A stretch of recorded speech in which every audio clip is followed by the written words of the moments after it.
Trusting God's process requires an astronomical amount of patience.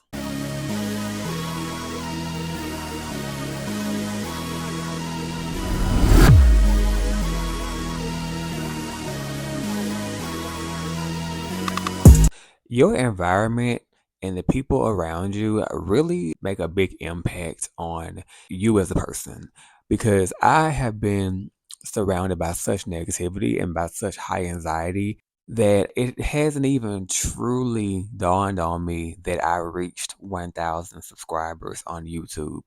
And I just want to say thank you all so much for that. And I just am so grateful. And I definitely peeped it when it first happened. And I was excited about it, but then I was in my head, I was like, well, it's not 10,000 subscribers. It's only 1,000. Are you fucking kidding me?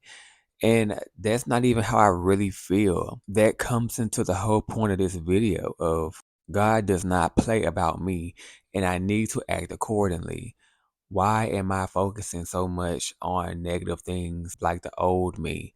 The people that I'm currently surrounded by at the moment are very glass half empty types. That energy is just everywhere. So I definitely feel like I am being tested big time.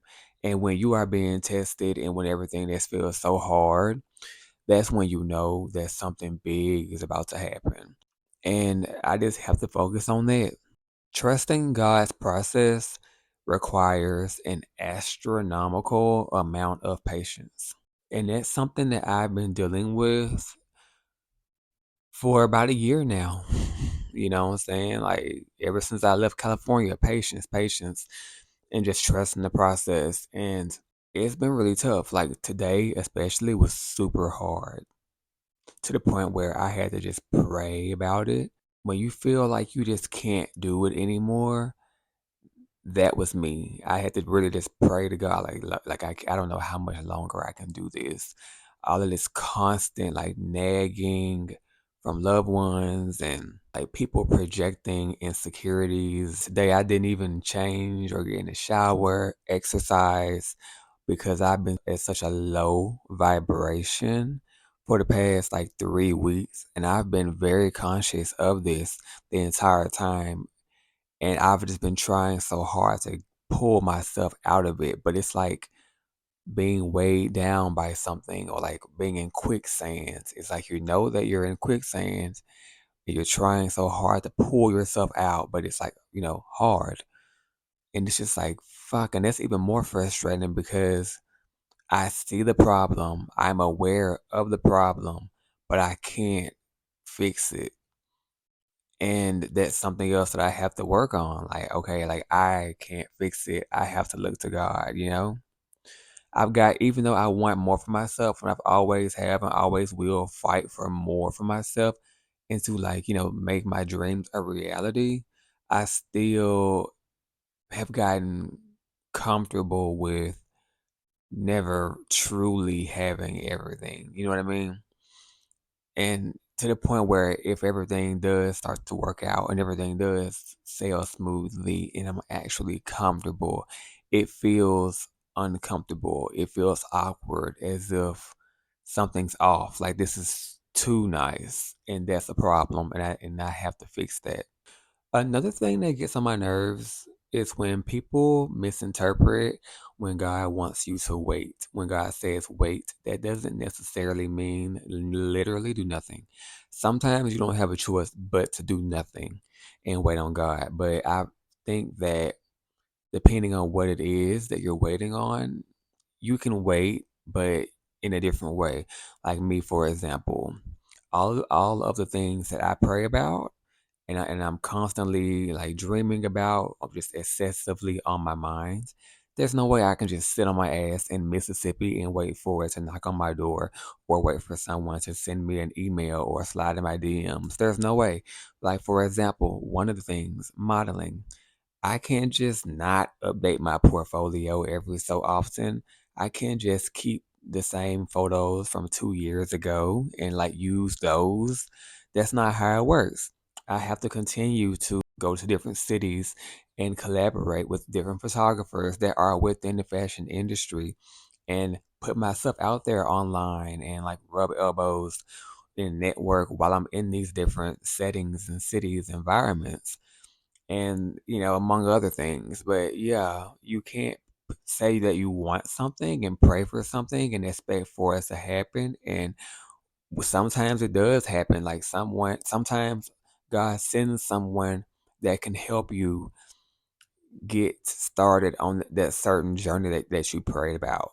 And then you get that opportunity, that person is there, and you don't take it seriously. Feel like a lot of people think they want something, and when it comes to them, they don't. Or maybe they let their fears and their self doubt and ultimately their doubt in God's power affect that. And I'm not like that. I'm the type of person that I will pack up all of my shit and move to a new city by the end of the month. And you're probably wondering, like, how is this video about God and faith and you're cursing? Because God knows my heart and I feel like I can be my authentic self. I'm not going to pretend to be a certain person with God because He knows who I am. So, yeah, being authentic. Also, like me, for example, when I came back to Mississippi, I told myself I am going to make a trip once a month, go to a different city, and not for leisure, but for business. Like, I'm going back to Mississippi because just for a temporary time, I'm going to use that downtime and build up my brand and just being creative, etc., etc. A year later, I'm still here and I'm still sticking to that. Um, People closest to me who don't understand what it's like to really pursue your dreams, they don't get it. And they feel like, okay, you're wasting your time. What are you doing? And they're constantly projecting that onto me because in their mind, they love me and care about me and don't want to see me struggle. And they want me to have something consistent. And it's like they want me to ignore my mental health and just like make money, even though it's never enough money, but at least it's consistent. And so they feel like I'm really inconveniencing myself by taking these trips and by still continuing my journey. And despite all the things that they may say, trying to scare me and project that anxiety onto me, I have to zero in on God and really pay attention to what God is saying because a lot of times the devil can talk to you through your loved ones, whether they realize it or not. And these can be the loved ones that go to church every Sunday, that pray all the time, because that's something that I learned as an adult as well. You can go to church every single Sunday, and you can quote like all of the Bible verses that's in the Bible, and your faith still isn't strong. All of these things are definitely a challenge or whatever, and it's so hard. Like yesterday was really hard, and today is hard, but yesterday was tough. Like I'm still wounded from yesterday. Just constant negativity, constant anxiety, constant low vibrations. I just couldn't imagine having the mindset that some people have of just accepting their fates of always never having enough money, not willing to pursue more, and really trying to discourage people who have the guts to want to pursue more. And it's like they want you to be successful, but not more successful than them. And these could be the people who love you the most out of everyone in your life right now. And some people just don't even want to admit that, and it's just really freaking tough. But again, sometimes you have to charge it to people's heads and not their hearts. But even then, too, you don't have to be around people like that. And that goes to another thing because you might say, well, Tyler, if you're in that environment, just leave. Codependency. I'm not afraid to say that at this moment right now, very temporary, small window in my life, I am in a codependent to an extent, to a certain level of codependence. And it's so contradicting because I have a full time job, right? Full time job, the best benefits, whatever. And my grandparents still have to give me money sometimes. That doesn't make sense. I work full time from Monday to Friday, 9 to 5, and I still can't afford to get my own apartment if I wanted one. That doesn't add up. But this isn't a corporate video. But anyways, with all that being said, the people that care about you the most, that what I just described is normal to them. And they convince themselves to make them feel better about their situation. That what everyone is going through this. No one is satisfied with how much money they're making. This is normal. Like you're gonna have to do this because you were not born into a rich lineage.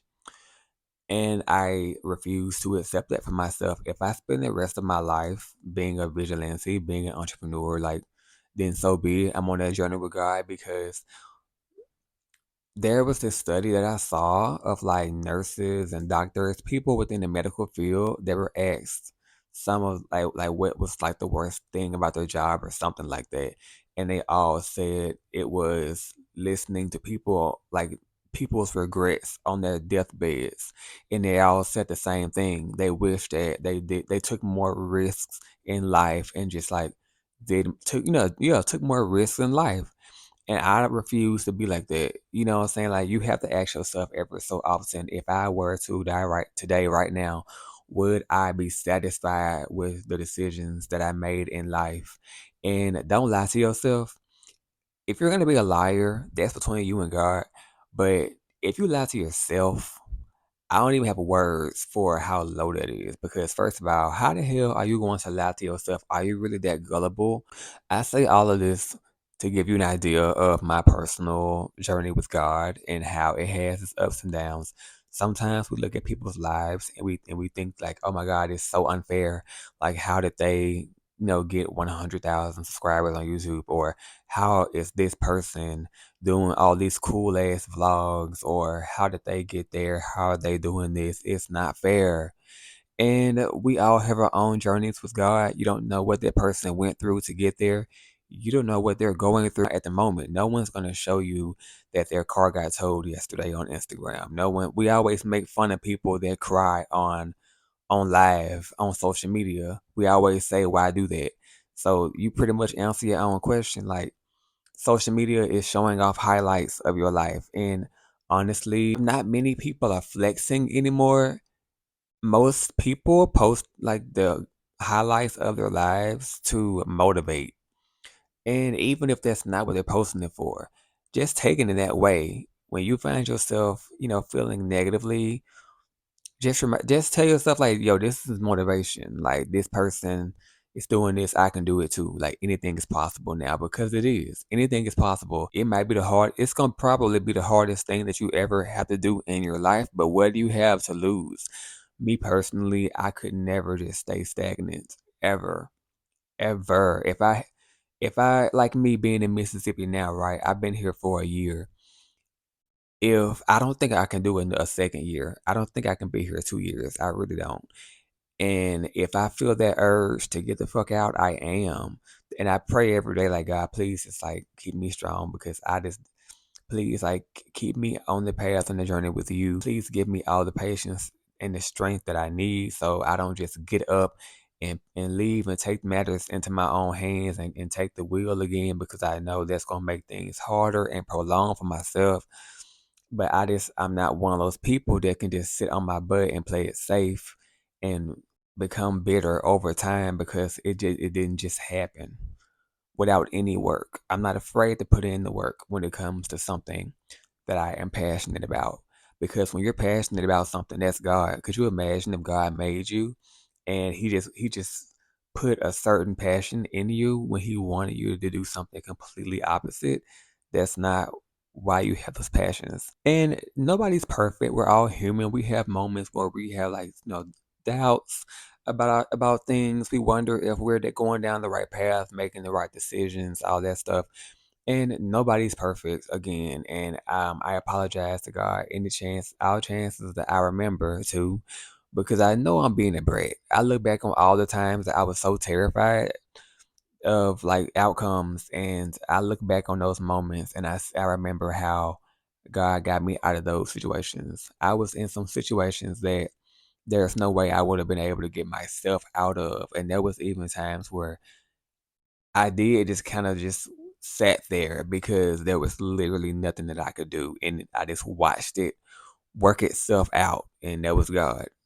I am being tested something crazy, and you know what that means? God has something really big planned for me, and I just have to keep remembering it.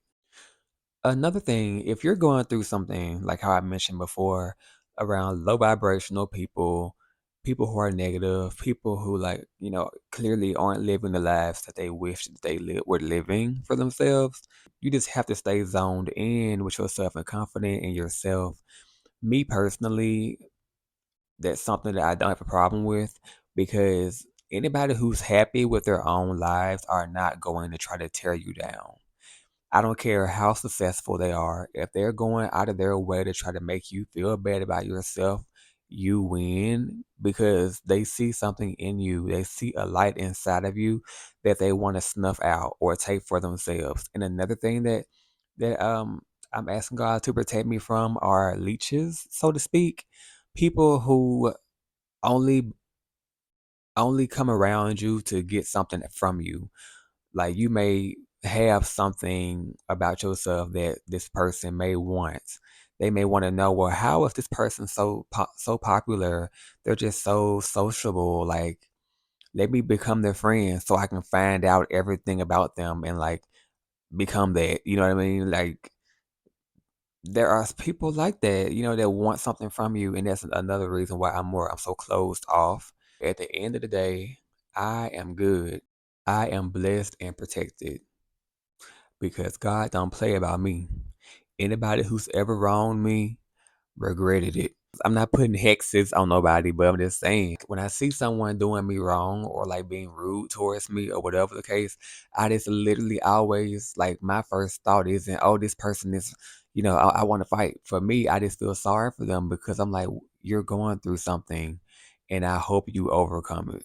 I'm not saying to let somebody walk all over you, but when you have God on your side and you can feel God with you, you don't you don't become weak and get jump down to someone else's level.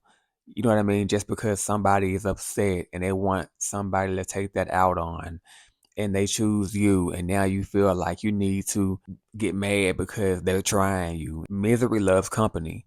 Why would you match their energy? I'm not saying to be pushed around, but that's childish, especially as an adult.